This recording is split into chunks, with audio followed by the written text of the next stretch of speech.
प्रणाम, मैं हूं हिमांशु द्विवेदी और स्वागत है आपका हमारी खास स्पीकर चर्चा में। चर्चा के तहत आज हम दो सियासी विषयों पर बात करने जा रहे हैं। पहला हमारी बातचीत राज्यसभा के संदर्भ में निर्वाचन को लेकर है और दूसरी हमारी बातचीत आम आदमी पार्टी के दिल्ली में स्वास्थ्य मंत्री सत्येंद्र जैन की गिरफ्तारी के संदर्भ में है। पहला जो विषय है वो कुल मिलाकर निर्दलीयों की मौजूदगी को लेकर है। दो महत्वपूर्ण राज्य हैं, हरियाणा और राजस्थान, जहां पर दोनों पार्टियां अर्थात भारतीय जनता पार्टी और भारतीय राष्ट्रीय कांग्रेस लगभग मिले जुले स्वरूप में दिखाई दे रही थी। हरियाणा में 2 सीटें खाली हुई, दोनों सीटों पर एक एक उम्मीदवार की घोषणा की गई। उम्मीद थी निर्विरोध निर्वाचन हो जाएगा। राजस्थान के संदर्भ में भी कहानी कमोबेश ऐसी ही थी। कुल मिलाकर 4 सीटें खाली हुई, 4 सीटों पर 4 प्रत्याशी, 3 कांग्रेस से, 1 भाजपा से। लेकिन अचानक आज 2 मीडिया समूहों के दिग्गजों ने अपने अपने पर्चे इन दोनों राज्यों से दाखिल कर दिए। थोड़ा सा परिवर्तन केवल इतना रहा कि जो सुभाष चंद्रा पिछली बार हरियाणा से राज्यसभा में पहुंचे थे, वह इस बार राजस्थान के माध्यम से राज्यसभा में पहुंचने की कोशिश में है। भारतीय जनता पार्टी पिछली बार भी मददगार थी, इस बार भी मदद करने की भूमिका में है। वहीं हरियाणा के संदर्भ में निर्दलीय तौर पर मैदान में उतरने की कोशिश कार्तिकेय शर्मा ने की है। वह भी मीडिया समूह से जुड़े हुए हैं। उन्होंने जननायक जनता पार्टी की और निर्दलीयों की मदद के बूते प्रयास किया है कि वह राज्यसभा में पहुंच सके। हम आज इसी पर बातचीत करेंगे, समझने की कोशिश करेंगे कि ये निर्दलीयों की मौजूदगी किस रूप में वहां की चुनावी हवा को प्रभावित करेगी और इनके माध्यम से राजनीतिक दल क्या कुछ साबित करने की कोशिश में है। हमारे साथ इस चर्चा का हिस्सा बनने के लिए 3 खास मेहमान जुड़ रहे हैं। उनसे आपका परिचय कराएं और राजनीति के इस दिलचस्प विषय पर कुछ गुफ्तगू करने की कोशिश करें। उससे पहले समय है आज के विचार सूत्र का। हमारा आज का विचार सूत्र इस संभावनाओं को ही समर्पित है। हमारा विचार सूत्र कहता है कि wisdom is the ability to discover alternatives, अर्थात बुद्धिमत्ता विकल्पों को खोजने की क्षमता है। पॉल एलरिज ने यह बात कही थी और शायद इसको भाप पाए सुभाष चंद्रा जी और कार्तिकेय शर्मा जी। मीडिया समूह से जुड़े हुए इन 2 दिग्गजों ने राजनीतिक रूप से जिस प्रकार का खालीपन है उसे भरने की कोशिश इस प्रयास में की है। पर राजनीतिक दल इसके संदर्भ में क्या सोचते हैं, समझने की कोशिश करते हैं। हमें समझाने के लिए 3 राजनीतिक क्षेत्र से जुड़े हुए लोग हैं। एक कैप्टन अजय यादव जी हैं, जो पूर्व मंत्री हैं कांग्रेस पार्टी के, भारतीय राष्ट्रीय कांग्रेस के पिछड़ा वर्ग प्रकोष्ठ के राष्ट्रीय अध्यक्ष भी हैं। दूसरे हमारे साथ रामविलास शर्मा जी हैं, भारतीय जनता पार्टी के दिग्गज राजनेता हैं। तीसरे हमारे साथ राजनीतिक क्षेत्र को नजदीकी से जानने बूझने वाले वरिष्ठ पत्रकार प्रेम कुमार जी हैं। आप तीनों का स्वागत है। और रामविलास जी, आपसे समझना चाहता हूं, जो काम आपको करना था वो जेजेपी ने कर दिया। लोग मान रहे थे कांग्रेस में जिस प्रकार का परस्पर टकराव है, भूपेंद्र हुड्डा के नेतृत्व की कांग्रेस और अन्य की कांग्रेस टकराव सामने दिख रहा है। भाजपा इसे भुनाने की कोशिश करेगी, दूसरी सीट को भी हासिल करने की कोशिश की, लेकिन ये हुआ क्या समझ नहीं आया। हुड्डा जी के साथ यारी में आप लोग पड़ गए, इसलिए अपनी तरफ से कोशिश नहीं की। और जाटों का नेता कौन हो यह साबित करने के लिए चौटाला जी को यह प्रयोग करना पड़ा, तो अजय चौटाला कार्तिकेय शर्मा को सामने कर दिए। थोड़ा आपसे समझना चाहते हैं, भाजपा चूक गई या भाजपा भाप गई?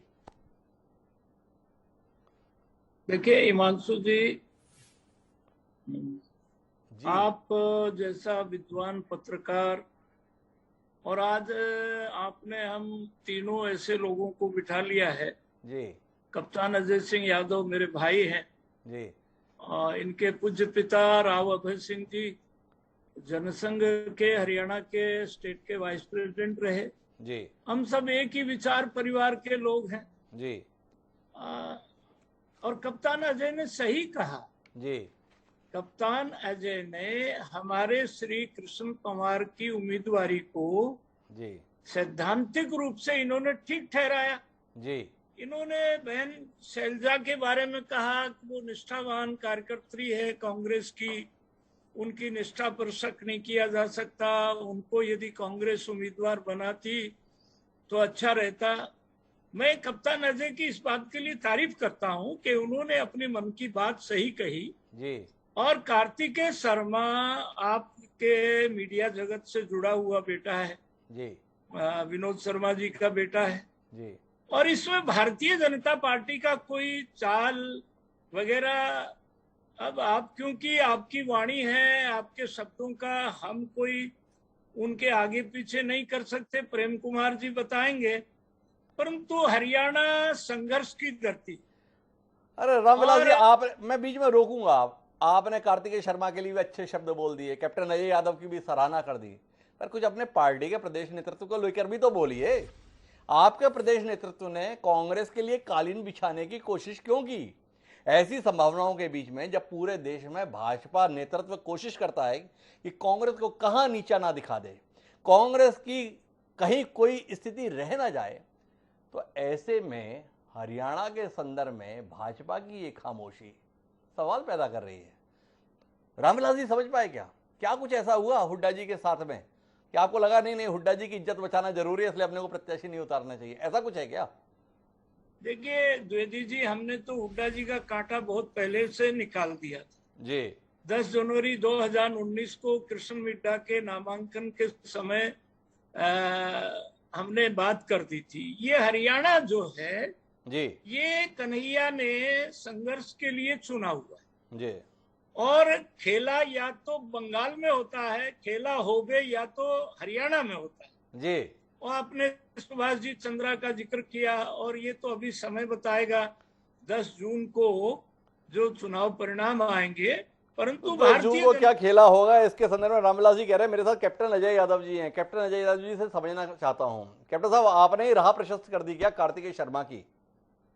एक सही सेट गेम था निर्विरोध निर्वाचन का, अचानक आपका ट्वीट आया कुमारी शैलजा को होना चाहिए था। क्या आपके इस ट्वीट ने कार्तिकेय शर्मा जननायक जनता पार्टी की उम्मीदें जगा दी या कुछ और रूप में देखे हमें थे? नहीं, ऐसा कुछ नहीं है। देखो, रामविलास शर्मा जी हमारे बहुत ही वरिष्ठ नेता हैं जी, और मुझे इस बात की भी तकलीफ है कि सरकार बनाने में सबसे अहम भूमिका अध्यक्ष ये थे, जी लेकिन जो है मुख्यमंत्री खट्टर साहब बन गए। जी मुझे हमारे दादा हैं ये, जी हम चाहते थे कि ये मुख्यमंत्री बने। जी तो मैं समझता हूँ कि भारतीय जनता पार्टी ने एक निष्ठावान व्यक्ति की अवहेलना करी। जी तो मैं तो ये समझता हूँ कि पार्टी के प्रति निष्ठावान हो, जिन्होंने पार्टी के लिए पूरा अपनी जिंदगी लगा दी हो, चाहे मैं हूँ चाहे शैलजा जी हो। मेरा तो कहने का मतलब ये था कि 10 राज्यों में से, मैंने हरियाणा की बात नहीं की थी, जी मगर 10 राज्यों में से कहीं से तुम्हारी शैलजा जी का हक बनता था। जी अब जहाँ तक तीसरा उम्मीदवार खड़े करने की बात है, जी तो मेरी ये कहना है कि ये कुछ राजनीति में ऐसे लोग आ गए हैं जी जो खरीद फरोख्त की राजनीति को बढ़ावा देना चाहते हैं। जी लेकिन मैं आपको एक बात बता सकता हूँ कि हमारे जो हमारे विधायक हैं, 31 विधायक हैं, जी वो जो है एक जो है जिस तरह एक मजबूत स्तंभ की तौर पे खड़े हैं और हमारी जो उम्मीदवार हैं अजय माकन जी, वो अवश्य जीतेंगे। लेकिन अगर शैलजा जी को भी अगर कहीं एडजस्ट कर देते, सोने पे सुहागा हो जाता, ये मेरा मकसद था कहने का। और अजय माकन जी को मेरे पुराने मित्र हैं, उनके साथ राजनीति हमने साथ शुरू की थी और मैं चाहता हूं कि मेरे जो बेटा है चिरंजीव राव, वो पूर्ण रूप से उनके लिए कार्य कर रहा है। हम चाहते हैं कि वो राज्यसभा में चुन के जाए और रामविलास शर्मा जी भी यही चाहते हैं कि भाई जो है खरीद फरोख्त की राजनीति नहीं होनी चाहिए। अब ये जजपा वाले और इन लोगों का जो है कोई असूल तो इनके है नहीं, जी ना इनकी कोई विचारधारा है। तो मेरा भी यही कहना है कि जो भी कुछ ये हो रहा है। पर कैप्टन साहब मेरा कुछ सवाल है आपसे। आपने बोला कि हम तो बहुत मजबूत हैं, वो मजबूती तो देखी हमने। अभी 4 दिन पहले आप गए थे फतेहाबाद और आपकी पार्टी के एक और वरिष्ठ नेता है, नाम उनका कुलदीप बिश्नोई है, उन्होंने अपना ट्वीट किया। उन्होंने बताया जिस सभा में आप गए थे ना, उसमें पूरे प्रदेश से आह्वान के बावजूद भी कुल 3-4 हजार लोग जुड़े थे। आपसे जानना चाहता हूं, वाकई उपस्थिति इतनी क्षीण थी, इतनी कमजोर उपस्थिति के बीच में कैप्टन अजय यादव उपस्थिति दर्ज करा थे? एक सवाल। दूसरा, माखन जी का नामांकन हुआ, कुलदीप बिश्नोई की शक्ल दिखी नहीं हम लोगों को, किस रूप में आए थे, थोड़ा बताए ना कैप्टन साहब। कुलदीप बिश्नोई जी की मैं बहुत इज्जत करता हूँ और मैं चाहता हूँ कि वो राजनीतिक क्षेत्र में आगे बढ़े जी। लेकिन मेरा उनसे एक ही सुझाव है, वो स्टेबल रहे जी। देखिए, भाजपा बनाई, हत्या के बाद बीजेपी से अलायंस किया है, बीजेपी से अलायंस टूट के हमारी पार्टी में आए जी। मैंने तो उनसे ये कहा था कि धैर्य रखें जी, ठीक है ना। और जहाँ तक सवाल है फतेहाबाद की बात की जो जनसभा है, वो तो आपने टेलीविजन पे और आपने सब जगह देखा होगा कि कम से कम 35,000 आदमी जी। तो आपके द्वारा जिनको 35,000 बताया जा रहा है वो आपके विधायक उसको 3,000 बता रहे हो, फिर भी आप कह रहे हैं हम सब बड़े मजबूत एक साथ हैं माकन जी को राज्यसभा में पहुंचाने के लिए, कैसे यकीन करें? प्रेम कुमार जी, मैं आपसे ही समझना चाहता हूं, क्या आपको लगता है हरियाणा और राजस्थान के संदर्भ में कांग्रेस को घेरने में कामयाब हो गए? भाजपा भले ही हरियाणा में मददगार की भूमिका में रही, लेकिन निर्दलीय और जेजेपी खेल बिगाड़ रहे हैं, और राजस्थान में सुभाष चंद्रा की मौजूदगी ने अशोक गहलोत के लिए कांटे बो दिए हैं। बिल्कुल डॉक्टर हिमांशु जी, राज्यसभा चुनाव में जिस तरह से कांग्रेस ने चुनाव उम्मीदवार चुनने के लिए जो बेसिक जरूरत होती है उसकी अनदेखी की है। मैं बेसिक की चर्चा इसलिए करता हूं कि राज्यसभा का मतलब जो है डिफरेंट स्टेट्स का रिप्रेजेंटेशन, ताकि जब कभी लोकसभा निरंकुश हो जाए तो राज्यसभा उसको नियंत्रित करने का काम करे। ये होता है, उसमें इंटेलेक्चुअल्स का भी समावेश होता है, सब होता है। लेकिन बताइए, वायलेशन तो पहले भी होते रहे इक्के दुक्के तौर पर, लेकिन ग्रॉस वायलेशन कि हम छत्तीसगढ़ से एक भी नहीं देंगे, राजस्थान का कोई लोकल नहीं रहेगा, महाराष्ट्र से भी नहीं रहेगा, ये जो कांग्रेस ने किया है, मैं समझता हूं कि देखिए पॉलिटिक्स के लिए भी मान लीजिए कि अगर हेल्थ वाले टर्म में कहें तो शरीर को तंदुरुस्त रखने के लिए vitamin B, vitamin D, backwards, Dalit, जो भी आप समझ लें, इसके अलावा लेकिन यहाँ क्या हुआ, यहाँ तो केवल कार्बोहाइड्रेट्स डाल दिए गए। अब कार्बोहाइड्रेट से तो बॉडी मजबूत नहीं होगी, तो ये स्थिति, अब इस वजह से पूरी गुंजाइश बनी भारतीय जनता पार्टी के लिए कि वो पॉलिटिक्स करे। और आप तो मीडिया का तो हम लोग हाल जानते हैं, इतने बड़े बड़े दिग्गज लोग इस्तेमाल होने के लिए चले आए। अब राजस्थान में 30 वोट का की गारंटी बीजेपी कर देगी सुभाष चंद्रा जी के लिए, 11 वोट वो कहां से लाएंगे? तो उसके लिए मीडिया की ताकत का बेजा इस्तेमाल होगा स्पष्ट रूप से।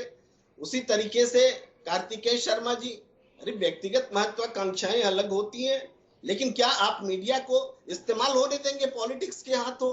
ये भी एक बड़ा सवाल पैदा हो रहा है। लेकिन ये जो एक तरफ महत्वाकांक्षाएं होती हैं, दूसरा राजनीति जो मीडिया का इस्तेमाल करती है, उसका ये विद्रूप रूप जो है देखने को मिल रहा है। इससे तो बेटर कार्बोहाइड्रेट्स मान लीजिए एक जो कि सुनिश्चित होकर के आए राजीव शुक्ला जी, जो कि हारेंगे नहीं, कम से कम जीतेंगे, ये गारंटी लेके आए, लेकिन वो भी अपनी पार्टी के ख्याल से सबसे ज्यादा विरोध का सामना कर रहे हैं। तो कांग्रेस ने ये अवसर पैदा किया कि बीजेपी ऐसी पॉलिटिक्स करे कि कांग्रेस के लिए वो नुकसान वाली स्थितियां पैदा हो, अप्रिय स्थितियां पैदा हो। ये ओवरऑल स्थिति हमें नजर आती है, पूरे देखा है, पूरे चुनाव के संदर्भ में आप इसको इस रूप में देख सकते हैं। प्रेम कुमार जी, बहुत स्पष्ट है कि कांग्रेस ने खुद ही हालात ऐसे बना दिए जिसमें उसकी स्थिति हास्यास्पद हो जाए। उसने जिस तरीके से प्रत्याशियों का चयन किया, राज्य से बाहर के उम्मीदवार पूरे के पूरे उतार दिए, दोनों राज्यों के मुख्यमंत्रियों के लिए एक अजीब किस्म की स्थिति पैदा कर दी। अशोक गहलोत को जवाब देते नहीं बन रहा है कि पूरे राजस्थान में क्या एक भी व्यक्ति इस लायक नहीं है जो राज्यसभा के लिए चुना जाता, जो तीनों प्रत्याशी बाहर से हैं। पर इनके बीच में रामविलास शर्मा जी, आपसे जानने में जो हमारी दिलचस्पी वो ये है कि भाजपा ने अपनी एक संभावित सीट खोने का फैसला क्यों किया, इस पर कुछ रोशनी दीजिए ना। कांग्रेस में टकराव है, इन टकराव को भुनाने में आप लोगों की महारत है। हरियाणा में कुलदीप बिश्नोई के तेवर सार्वजनिक हैं, कुमारी शैलजा और भूपेंद्र हुड्डा से नाराज विधायकों के तेवर सार्वजनिक हैं, फिर भी आपने कोई कोशिश नहीं की। क्या हुआ? सियासत में संत का स्वभाव हो गया आपका? मानसू जी, आप एक बात देखिए कि राजनीतिक लोग हैं, आप भी राजनीति को कवर करते हैं। कांग्रेस नेता विहीन, नीति विहीन पार्टी, कांग्रेस को लोग समझ चुके हैं कि अरे रामविलास जी, आपके साथ में एक बड़ी दिक्कत है, मैं पूछता सवाल पूरब का हूं, आप उत्तर पश्चिम का देना चाहते हैं। मैं बार बार भाजपा को लेकर सवाल कर रहा हूं और आपको लग रहा है कांग्रेस के लिए बोल के बच के निकल जाऊं। कटघरे में आप हैं। हरियाणा की सियासत में भारतीय जनता पार्टी ने इस अवसर को क्यों जाने दिया, ये सवाल लोगों के जहन में है। क्या रामविलास शर्मा जी जैसा अनुभवी राजनीतिज्ञ इसका कोई उत्तर खोज पाया कि हमारी पार्टी ने ऐसा निर्णय क्यों लिया? नहीं, कौन सा निर्णय? हमने अपना उम्मीदवार एक एससी कैटेगरी के एक बड़े नेता, 4 बार विधायक रहे, मंत्री रहे, कृष्णलाल पंवार को, हमारा जो सॉलिड स्ट्रेंथ है विधानसभा में वो 40 वोट की जी, और हमने अपना उम्मीदवार उतारा जी, जैसे कप्तान अजय कह रहे थे शैलजा को उतारना चाहिए था कांग्रेस को, जी, वो हमने भारतीय जनता पार्टी ने उतार दिया उनको। जी, है ना जी। जी, हुड्डा जी की पसंद का उम्मीदवार माकन को नहीं दिया, सुरजेवाला जी को राजस्थान में भेज दिया जी, और फिर हमने भी राजस्थान में अपने सुभाष चंद्रा को भेज दिया। जी, वहां पर हमारे पास सरप्लस वोट थे विधायकों के। जी।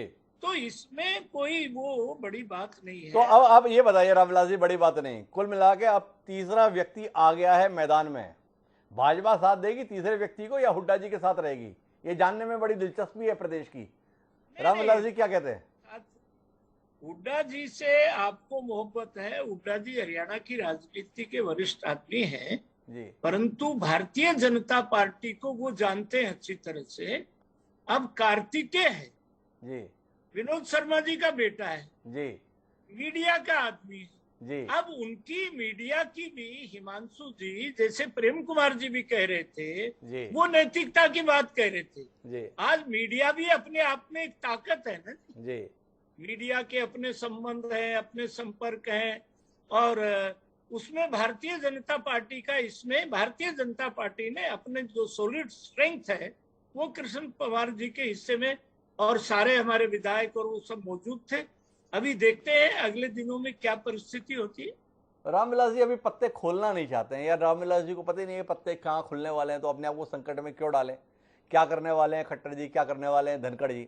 लेकिन कैप्टन अजय यादव से समझना चाहता हूँ कि कैप्टन साहब, क्या आपको नहीं लगता है कि आज तीसरे व्यक्ति की दावेदारी ने, उम्मीदवारी ने आप लोगों के लिए राह को मुश्किल कर दिया है? जी कैप्टन साहब।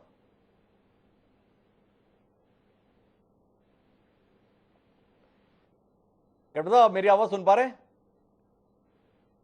कैप्टन साहब से हमारा संपर्क नहीं हो रहा, लेकिन प्रेम कुमार जी मैं आपसे समझना चाहूंगा, क्या आपका राजनीतिक आकलन नहीं बता रहा है कि इस मामले में कहीं ना कहीं भाजपा ने वो इनिशिएटिव नहीं लिया जिसके लिए भाजपा पहचानी जाती है, और इसके कारण से जेजेपी, जिसके साथ नगरीय निकाय एक साथ लड़ने से भाजपा ने इंकार कर दिया था, उसने भुनाने की कोशिश कर ली है?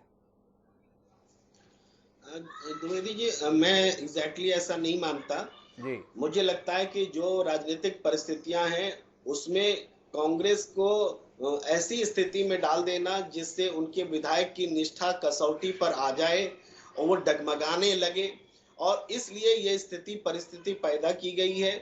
जेजेपी भी ने जो उम्मीदवार दिया है वो तो एक बेस वोट बैंक वोट तैयार करेगा कार्तिकेय शर्मा जी के लिए, लेकिन अतिरिक्त वोट जिससे जीत सुनिश्चित होगी वो तो बगैर कांग्रेस से टूटे हुए नहीं संभव हो सकती है। तो ये स्थिति कांग्रेस को परेशान करने की परेशानी में डालने वाली रणनीति बीजेपी की नजर आती है। बिल्कुल कांग्रेस की अंदरूनी फूट का फायदा उठाने वाली ये स्थिति नजर आती है, कम से कम हरियाणा में। खास करके रणदीप सुरजेवाला और भूपेंद्र हुड्डा जी के बीच जो कशमकश या शैलजा जी के को उम्मीदवारी नहीं देने को लेकर उनका विटो लगाना, ये सारी जो अंदर खाने की बातें हैं, तो इससे कांग्रेस के भीतर भी बहुत असंतोष है। तो इसका फायदा उठाने की कोशिश बीजेपी कर रही है। तो कुल मिला के आप इसमें भी बीजेपी की भूमिका को देख रहे हैं, लेकिन राजस्थान के संदर्भ में आप क्या कहेंगे? राजस्थान में डगमग डगमग चलती गहलोत सरकार एक बार फिर परेशानी के द्वार पर पहुंच गई राज्यसभा में। एक सुभाष चंद्रा का आना, सुभाष चंद्रा की हार जीत से भी कहीं ज्यादा अशोक गहलोत के लिए रणनीतिक कुशलता के साबित करने का एक बार फिर अवसर हो गया। क्या मानते हैं आप? जिस तरीके से उनकी बुलाई बैठक में बमुश्किल 50 विधायक कल उपस्थित हुए नामांकन दाखिले के संदर्भ में जो बैठक बुलाई थी, उसके बाद क्या लगता है आपको, वाकई अशोक गहलोत के लिए चुनाव हो गया, ना कि बाकी 3 प्रत्याशियों के लिए जो वहां से राज्यसभा जाना चाहते हैं? बिल्कुल बिल्कुल, ये अशोक गहलोत जी के लिए एकदम टेस्टिंग का पीरियड है। अगर वो अपने विधायकों को एकजुट नहीं रख पाते हैं तो ये समझिए कि उनकी कुर्सी फिर बची रहने वाली नहीं है। इसलिए उनका चुनाव वाकई हो गया है। और जिस तरीके से राजस्थान में पार्टी ने टिकट नहीं दिए अपने स्थानीय उम्मीदवार को, तो उसका गुस्सा अशोक गहलोत कैसे संभालेंगे, ये अशोक गहलोत के लिए एक्स्ट्रा चैलेंज है। तो इसको भी संभालना है और उसके बाद वो 11 जो वोट है वह टूट कर न चला जाए कांग्रेस से, ये भी देखना है। तो जो स्थिति परिस्थिति लग रही है उसमें अशोक गहलोत की स्थिति जो है बिल्कुल टेंस वाली है। और हम ये देख रहे हैं, देखिए जो भी मुख्यमंत्री कांग्रेस के हैं वो डिसिसिव नहीं है, वो बैकफुट पे हैं, उनकी कोई चल ही नहीं रही है। और जो मुख्यमंत्री होने की कामना कर रहे हैं हरियाणा में कि हम अपनी राजनीति बढ़ाएंगे, मजबूत करेंगे, वो ज्यादा डिसिसिव है, उनका ज्यादा चल रहा है। यानी जो पावर में है उनको पावर बचाने का डर जो है वो कांग्रेस आला कमान को मनमानी करने दे रहा है, और जिनको जो पावर में नहीं है वो पावर में आएंगे, इसका डर भी आला कमान को अपने पक्ष में कर रहा है। कांग्रेस तो इस राज्यसभा चुनाव के उम्मीदवारी में पूरी तरह से एक्सपोज हो गई है, इसका नेतृत्व एक्सपोज हो गया है। जी, क्या आपको नहीं लगता है कि इस बार जो कांग्रेस के संदर्भ में आप लगातार टिप्पणी कर रहे हैं, तो मैं विषय से थोड़ा बाहर जाते हुए आपकी टिप्पणी लेना चाहता हूं कि इस बार कांग्रेस ने प्रत्याशियों के चयन में सब चीजों को ताक पर रखकर केवल परिवार के प्रति निष्ठा को महत्व दे दिया, और इसीलिए इस प्रकार की स्थिति का सामना करना पड़ रहा है। क्योंकि चाहे छत्तीसगढ़ के संदर्भ में बात हो, चाहे बात हो हरियाणा के राजस्थान के संदर्भ में, कोई ऐसा नेता मुख्य धारा से अलग दिखता नहीं जिसकी गांधी परिवार के प्रति बड़ी निष्ठा हो और राष्ट्रीय स्तर पर भूमिका हो। इसलिए ये दोनों राज्य खारिज हो गए। वहीं हरियाणा के संदर्भ में बात आई तो रणदीप सुरजेवाला इसीलिए चयनित हो गए और राजस्थान भेज दिए गए कि हरियाणा में जोखिम था, राजस्थान में शायद सुरक्षित तरीके से राज्यसभा आ जाएंगे। तो कुल मिलाकर गांधी परिवार के प्रति निष्ठा राज्यसभा टिकट का बुनियादी आधार हो गया। जी हिमांशु जी, इसके लिए हम बहुत थोड़ा सिंपैथेटिक होकर के राहुल गांधी जी के लिए सोचें जी, तो वो ये दिखता है कि उनके बहुत करीबी नेता ज्योतिरादित्य सिंधिया, जितिन प्रसाद, आरपीएन सिंह जैसे लोग समय पर गच्चा देकर चले गए, बहुत नुकसान उठाना पड़ा। अब उनको लगता है कि वफादारी सबसे पहला नंबर होना चाहिए। अब राहुल गांधी इस पूरे चुनाव में देखिए, उत्तर प्रदेश के जो 3 उम्मीदवार हैं 100% प्रियंका गांधी जी की पसंद है और बाकी जगहों पर राहुल गांधी जी की पसंद है। और राहुल गांधी जी का एक दरबारी जो है समूह पैदा हुआ है, बाकी कोई फैक्टर नहीं है। सिर्फ एक फैक्टर की कोई ज्योतिरादित्य पैदा न हो, कोई जितिन प्रसाद पैदा न हो, कोई आरपीएन पैदा न हो, हमारे लिए वफादार रहे, यही एकमात्र फैक्टर है। अब इसका नुकसान व्यक्तिगत रूप से राहुल गांधी को फायदा हो अलग बात है, कुछ समय के लिए उनको लगता है कि फायदा हो जाएगा, लेकिन कांग्रेस को इसका भारी नुकसान। तो कुल मिलाकर परिवार को फायदा और पार्टी को नुकसान, राज्यसभा का कुल संदेश अभी इस रूप में निकल कर आया कांग्रेस के संदर्भ में। मैं आखिरी टिप्पणी के लिए रामविलास जी आपके पास वापस आना चाहता हूं और आपसे जानना चाहता हूं, मजे हुए राजनीतिज्ञ आप, बहती हुई हवा को भांपने में सिद्धहस्त हैं, थोड़ा सा आकलन दीजिए ना। रोक लेंगे अजय माखन को आप दिल्ली भेजने से हरियाणा के रास्ते, या जाएंगे तो माखन ही? कार्तिक भले ही बच्चा है आपका, पर फिर भी बच्चा ही बने रहने देंगे आप? हिमांशु जी, प्रेम कुमार जी ने बड़े नपे तुले शब्दों में आज के विषय की व्याख्या की जी। मैंने शुरू में कहा, आपको वो बात अटपटी लगी कि कांग्रेस में नेता नहीं है, नीति नहीं, और आज सब जगह भारतीय जनता पार्टी के प्रति जो उत्साह का वातावरण है, अब किसी को हराने की जरूरत नहीं है। अब मैंने आपको कहा था कि सुरजेवाला जी हरियाणा के कार्यकर्ता हैं, उनको वहां राजस्थान में पटक दिया, और माकन दिल्ली के कार्यकर्ता हैं, उनको वहां हमारे यहाँ हरियाणा में। तो आप किसी पर तो विश्वास करिए ना सुभाष जी। अरे माफ कीजिएगा रामविलास जी, आपने किसको कहां भेज दिया, किसको कहां से फेंक दिया? भूपेंद्र यादव हरियाणा के हैं, कहां से राज्यसभा में आप लेकर आते हैं? धर्मेंद्र प्रधान कहां के हैं, कहां से लेकर आते हैं? लंबी फेरिस्त है, उस चक्कर में पड़ेंगे तो कहीं और चले जाएंगे। लेकिन आपके साथ दिक्कत ये है कि मैं सवाल आपसे भाजपा के पूछता हूं और रामविलास जी को सबसे ज्यादा सुविधा होती है कि वो कांग्रेस में बोलकर अपना समय निकाल ले जाए। मैं फिर आपसे पूछ रहा हूं, कुल मिला के भाजपा का सामर्थ्य है हरियाणा का कि माखन को रोक पाएगी या नहीं रोक पाएगी? क्या सम्माननीय सांसद बनकर आपकी मदद से पहुंच पाएंगे, वैसे ही जैसे सुभाष चंद्र आपकी मदद से सांसद बन पाए थे? सवाल बहुत स्पष्ट है, सीधा है, साफ है। रामविलास जी इसका कोई उत्तर दे सकते हैं या फिर कांग्रेस में कोई बात कहकर अपना समय पूरा कर लेंगे? नहीं, मैं हिमांशु जी आपकी बात का बहुत आदर करता हूँ। सुभाष चंद्र हमारे विचार परिवार के जी, वो इस बार राजस्थान से भी सांसद बन के आएंगे जी। और हरियाणा के बारे में मैं आपको इतना ही कहना चाहता हूँ कि हरियाणा के बारे में अभी नामांकन की अंतिम तारीख है और 10 जून को वोटिंग होगा। इससे पहले मैं कोई भविष्यवाणी करूं तो वो चुनाव आचार संहिता का उल्लंघन मैं नहीं करना चाहता। अच्छा, ये रामविलास जी ने बड़ी कमाल की बात की। किसी की जीत या हार के संदर्भ में वो कह देंगे तो वो आचार संहिता का उल्लंघन हो जाएगा हरियाणा के संदर्भ में। बाकी राजस्थान के संदर्भ में उल्लंघन नहीं है जब वो बोल रहे हैं कि सुभाष चंद्र इस बार भी जीत कर आ जाएंगे, जहां भाजपा के कुल 30 वोट उन्हें मिलने वाले हैं, पर उसके अलावा भी 11 वोटों की और जरूरत सुभाष चंद्र के पास है। महत्वपूर्ण सवाल यह है कि हरियाणा में चुनाव होने की स्थिति में भाजपा के पास 9 वोट अतिरिक्त रह जाते हैं कंवरलाल जी की उम्मीदवारी को तयशुदा करने के बाद। वो 9 वोट क्या कार्तिकेय शर्मा के हिस्से में आएंगे या ऐसे ही रखे रह जाएंगे, जानने में दिलचस्पी रहेगी। पर इतना तय है, निर्दलीयों की मौजूदगी ने कांग्रेस की राह में एक बार फिर अवरोध खड़ा कर दिया है। देखें इन अवरोधों को हटा पाने में कांग्रेस किस कदर कामयाब हो पाती है। आप तीनों मेहमानों का बहुत बहुत धन्यवाद इस चर्चा का हिस्सा बनने के लिए। इस समय एक छोटे से ब्रेक पर जाएंगे, ब्रेक के बाद लौटेंगे तो इस देश में शिक्षिता की नई उम्मीद जगाने वाली आम आदमी पार्टी के कटघरे में होने को लेकर बातचीत करेंगे। उनके एक और सम्माननीय मंत्री जेल में पहुंच गए हैं, क्या समझें इसको? समझने की कोशिश करेंगे ब्रेक के बाद। तो कहीं जाइएगा नहीं, हम गए हो रहा है।